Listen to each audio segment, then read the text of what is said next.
Ada sebuah peribahasa yang berbunyi, banyak makan asam garam. Peribahasa ini berbicara tentang seseorang yang memiliki banyak pengalaman hidup. Orang yang seperti ini telah matang karena ditempa oleh sekian banyak cobaan hidup. Berani mencoba dan tidak mudah putus asa. Seperti petambak garam yang satu ini, yang telah menikmati manisnya hidup berkat keberadaan Pugar.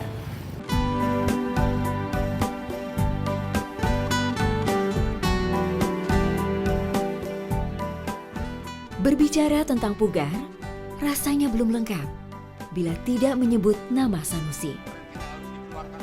Seorang petambak garam di Cirebon. Kisah hidupnya layak menjadi inspirasi, khususnya bagi para petambak garam. Sanusi belumlah lama mengenal dunia pergaraman.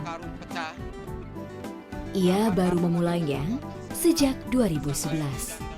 Sebelumnya, ia adalah seorang pengusaha bawang merah di Brebes. Tahun 2000, peruntungannya kandas dan usahanya itu bangkrut. Setelah itu, selama 7 tahun, Sanusi menjadi pengangguran. Tahun 2007, saya sudah merasakan bosan jadi seorang pengangguran. Nah, dari situlah Pak. Karena pada saat itu saya posisi jadi ketua pengangguran, susah untuk berusaha, susah untuk memulai dagang, sehingga saya mencari alternatif. Setiap malam saya munajat ke Allah, Pak.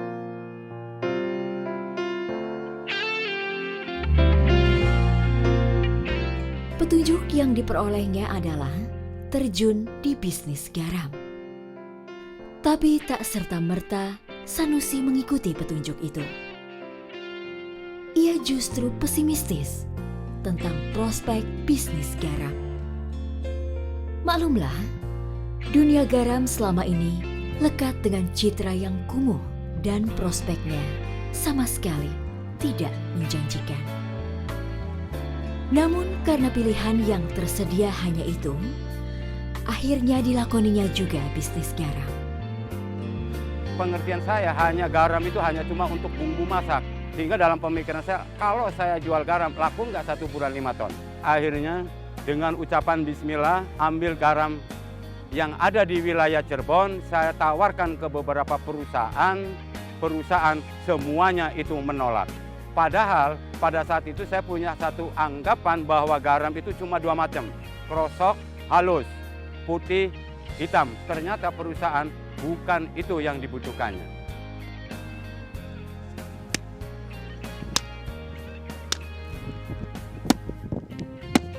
Dari pengalaman pertamanya berbisnis garam, wawasan Sanusi pun terbuka.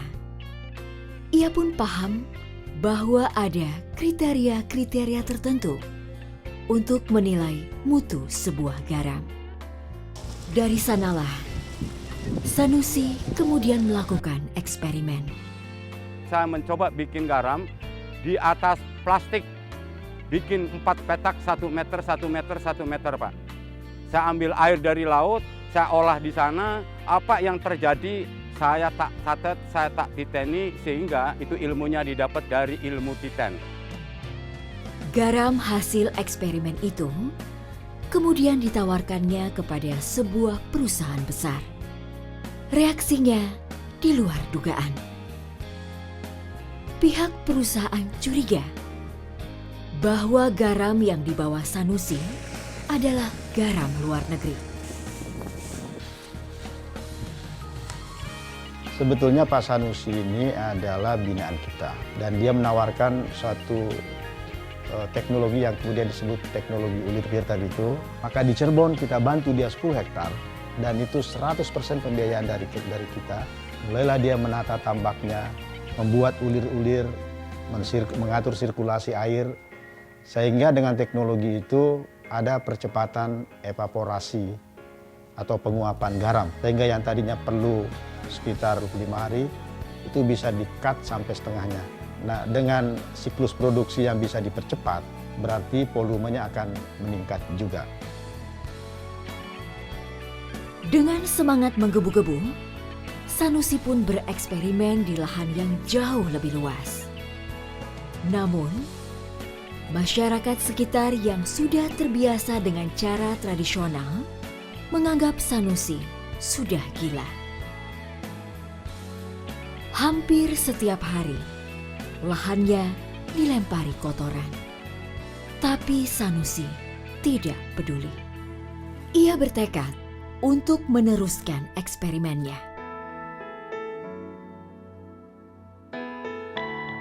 Dan buahnya memang manis, baik dari segi produktivitas maupun kualitas.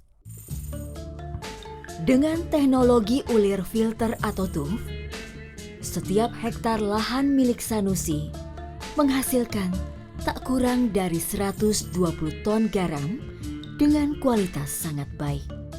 Dibandingkan dengan cara tradisional yang hanya menghasilkan 60 hingga 80 ton garam dengan kualitas pas-pasan. Kabar baik lainnya, Sanusi sama sekali tidak perlu kebingungan menjual garam produksinya dengan harga yang sangat tinggi. Industri datang sendiri membeli garam kita dengan harga tinggi. Kepercayaan oleh satu industri yang 1 bulan saya harus menyuplai 10.000 ton. Melihat kesuksesan tersebut, sikap masyarakat sekitar pun berubah 180 derajat. Mereka bergabung bersama Sanusi yang kemudian membentuk kelompok usaha garam yang dinamai Flowen Aras. Kelompok binaan kita itu semuanya itu orang minus, susah makan. Itu rumahnya kumuh. 3 tahun kemudian rumah sudah berubah. Peningkatan ekonomi sudah kelihatan. Alhamdulillah dari tahun 2011 sampai tahun 2013, binaan saya dari 25 anggota yang pertama sudah membayar ONH. Tinggal nunggu keberangkatan. Oleh Kementerian Kelautan dan Perikanan, Sanusi kemudian diajak ke berbagai tempat untuk mengenalkan teknologi tersebut.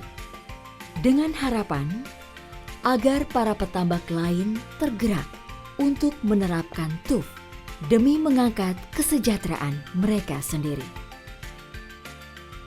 Nyatanya, tidak semua petambak menyambut dengan antusias. Ada juga yang merasa memiliki teknologi sendiri yang tak kalah baiknya. Tapi oleh karena karakteristik dan juga mereka yang notabene dari turun-temurun sudah seperti itu, jadi memang bukan segampang kita membalikkan tangan untuk mengubah pola pikir mereka.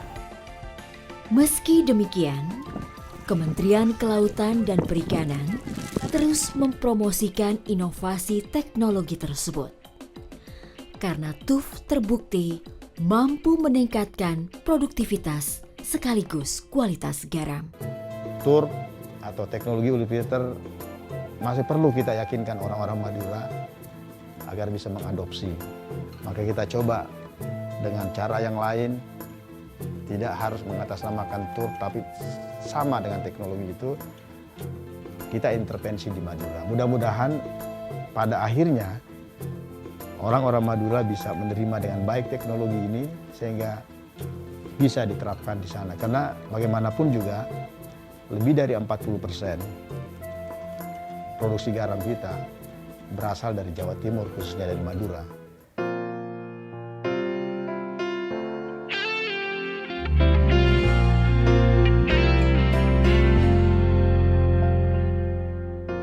Harapannya, dengan produktivitas yang meningkat, dengan kualitas yang meningkat, yang pada gilirannya membuat penghasilan para petambak meningkat drastis, maka garam Indonesia akan kembali menjadi tuan rumah di negeri sendiri dan menjadi tamu yang didambakan kehadirannya di negeri orang.